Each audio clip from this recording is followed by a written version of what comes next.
Hello friends, I'm Monica. Welcome to Fun Gardening. Today I'll talk about Thuja plant. It is a very common plant found in all the gardens and home gardens.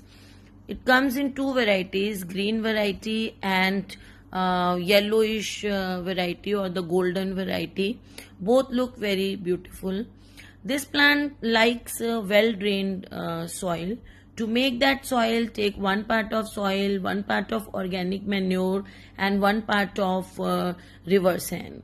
Add 1 teaspoon of fungicide powder in the soil mixture and a handful of neem cake powder, which protects your plant from any seed-borne diseases and a good fertilizer for plants.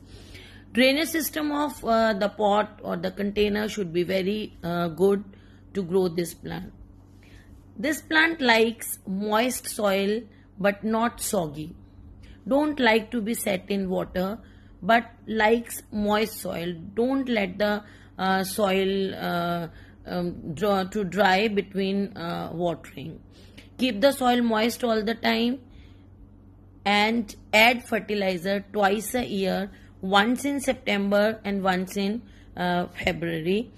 Good amount of fertilizer. For 12-inch pot, 300 grams of cow dung manure or vermicompost.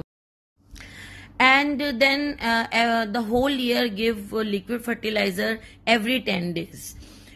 For liquid fertilizer, you can give compost tea, or if you want for chemical fertilizer, dissolve 1 teaspoon of NPK 19-19-19 or 20-20-20 in 1 liter of water and give that water to your plant every 10 days or 15 days, because this is foliage plant and it likes lots of nitrogen. If you want to make instant organic liquid fertilizer, dissolve 1 or 2 handful of cow dung manure or vermicompost in a bucket full of water overnight and give that water next day. Give that water to the plant. That is a very good nitrogen source for your Thuja plant. If you underwater your plant, plant shows burning marks. The tips of the leaves become brown or they show burning marks if you underwater your plant, and leaves turn yellow. If you place your plant in full sun, then also leaves show leaf tip burning, but that is due to sun burning. You can identify or you can check whether your plant is showing that burning marks, browning marks because of sun or underwatering. So, and don't overwater your plant. Overwatering is very dangerous to this Thuja plant. When you overwater your plant, the roots become rot and the leaves, they droop outwards and your plant becomes D-shaped. All the leaves, they droop outwards and your plant becomes D-shaped. So the tip burning is due to underwatering, yellowing of leaves, and tip burning is due to underwatering, and drooping of leaves outward is due to overwatering. So don't overwater your plant and don't underwater your plant. Propagation of Thuja plant is very easy. Small cones grow on the plant as it is a coniferous plant. Leaves droop like this when you overwater your plant. This type of drooping is shown.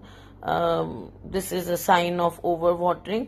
When your plant shows this sign, stop watering your plant for 1 or 2 days and shift your plant, if in container, shift your plant in shade, not in sun, in shade, and stop watering.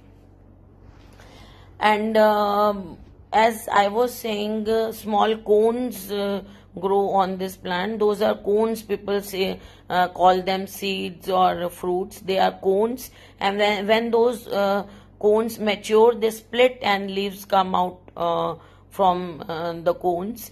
And those seeds, they require resting period of 2 or 3 months, and after 2-3 months grow those seeds and you will get new plants. If your plant is big enough, you can take cuttings also, thick cuttings, and grow in monsoon season.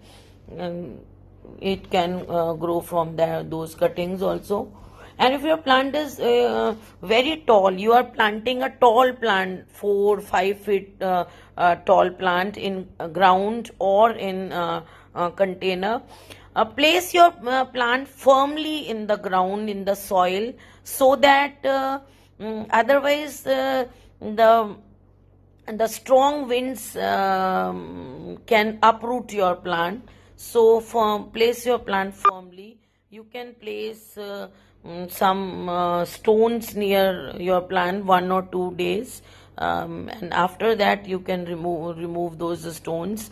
So friends, this is all about Thuja plant. If you like the video, give it a thumbs up, share it with your friends, and subscribe to my channel. Okay friends, bye.